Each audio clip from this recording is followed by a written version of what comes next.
Top of the morning, everybody. It's a glorious day in New York City. It's gonna rain all week, but that's groovy. You know what I'm saying? I'm in great spirits. Anyway, man, I wanted to give y'all like a 10-minute spill on something, right? The thing Bobby Smurda and the GS9 Crips have in common with the Trey Bloods and have in common with any movement, clique, gang, team, crew, crime family in New York City is this. All 50 states is this. They're all potential sub-military movements. The only thing is, though, they're lacking a structured leader, a structured mentor, someone who can really mold their abilities into becoming professionally organized financially, physically, just on all levels, right? So Bobby Smurda and them kids, you know, they young kids, and they had the opportunity to gain millions, right? Because of their talents or their abilities to appease this generation, right? The machine don't like that, because the average white kid, because we speaking about America, this is not racism, I'm just speaking about America because we know it's a big black and white thing going on. The average white kid don't have the authenticity to really rap or appease his generation. You know, not musically. Maybe rock and roll, maybe, but not rap. Right? The machine don't like that. You know, the machine, you know, always try to find a flaw or a chink in your armor. So society looks at, damn, these young black kids, they Crips, they fucking gang members, and they're making millions. They have the potential to make millions. We gotta stop this, because if they get organized and then start buying businesses and real estate, if they become structured, military-wise and everything, these people can be potential problems in the future, because they will pass these abilities and these protocols over to their kids, and then they can trickle down generations and generations, and then maybe the power will be overturned. So the machine thinks ahead of time. You know, the machine thinks, you know, centuries ahead. You know, they think for their great-great-great-grandkids and shit like that. So, you know, we have to find loopholes to trap these kids off. Now, mind you, the same machine that want to trap these individuals off, the other wing of the machine is financing these kids to exploit their talents or abilities to appease to this generation. So the money is being made both ways, from the record label putting the money up for them and letting them talk this stupid shit to indict themselves. So once the label makes all the money they can off of them, and then when they get locked up, the lawyers and the judicial system makes money off of them, right? And then it's a win-win for everybody that's a part of the machine, because the record labels make money, the judges, the lawyers, everybody make money at the expense of these young black kids promoting ignorance or speaking on things they don't supposed to speak on publicly, right? Cool.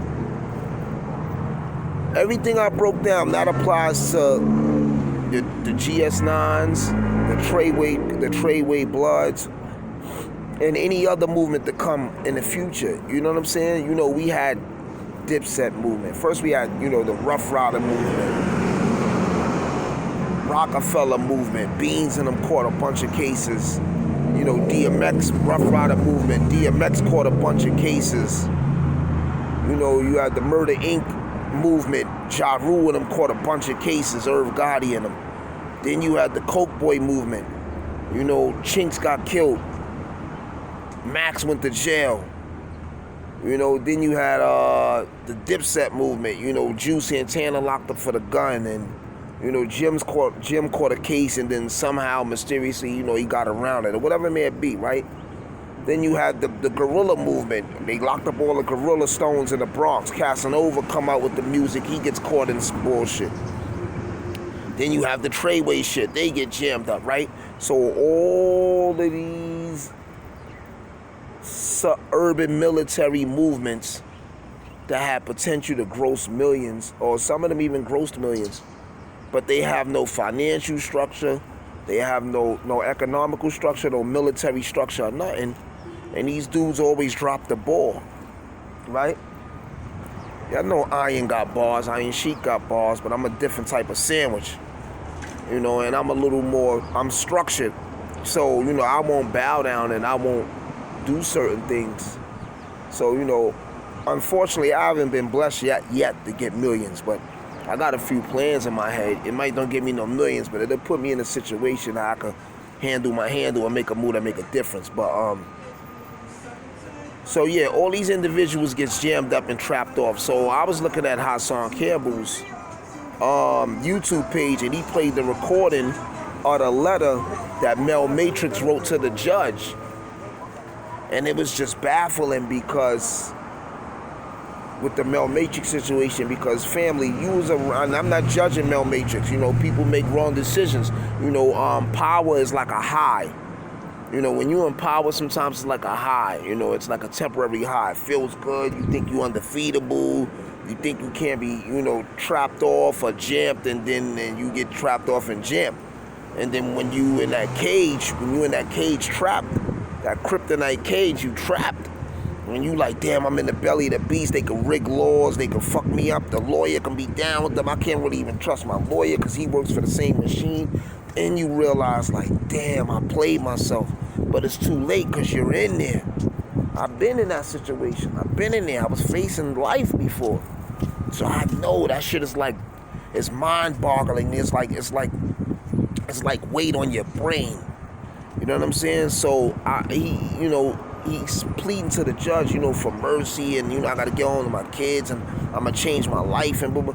You think they didn't hear that shit before? We in 2019.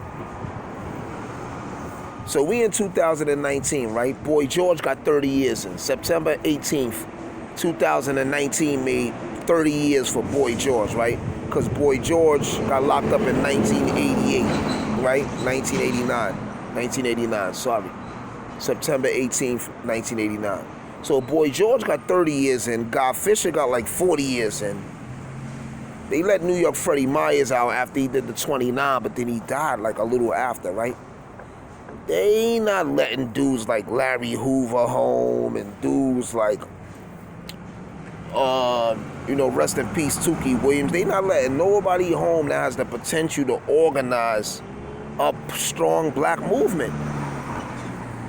So now they see, all right, you learn from your mistake, and you might really be sincere. They not letting you out so you can get the whatever money you had stashed and restructure your army and all that, and then y'all move a little more better. They did that to Jeff Ford. When they locked Jeff Ford up, he came home and turned the whole Peace Stone Rangers El Rukin. They all became Muslim, and they became more structured.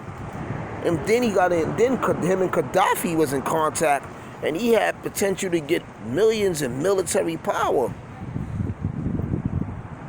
So what America does is all these grassroots movements, these movements that starting from scratch, and they see y'all coming up, they stomp on the flower, or they stomp on the branch or the seed before it become a mighty oak tree.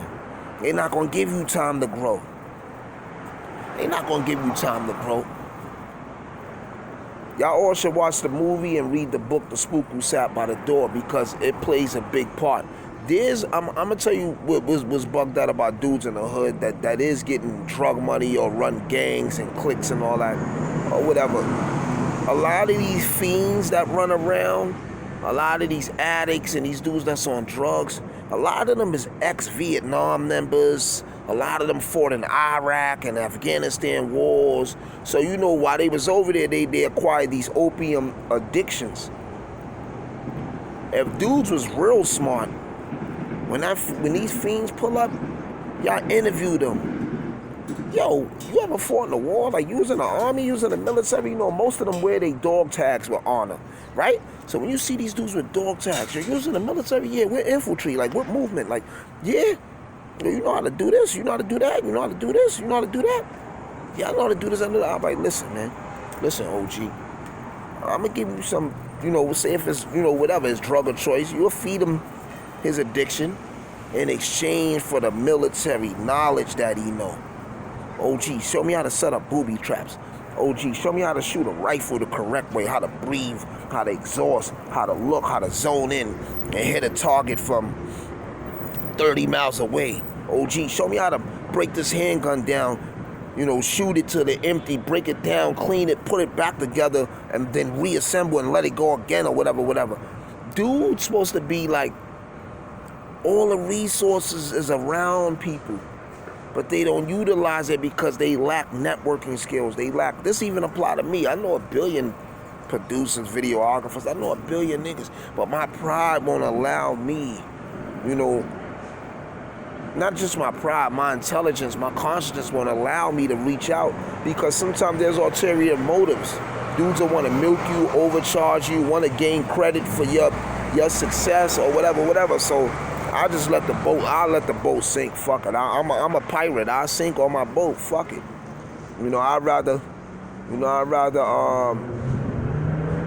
die standing honorably than live dishonorably on my knees or crawling or before I gotta ask for a nigga help who I think he's superior to me.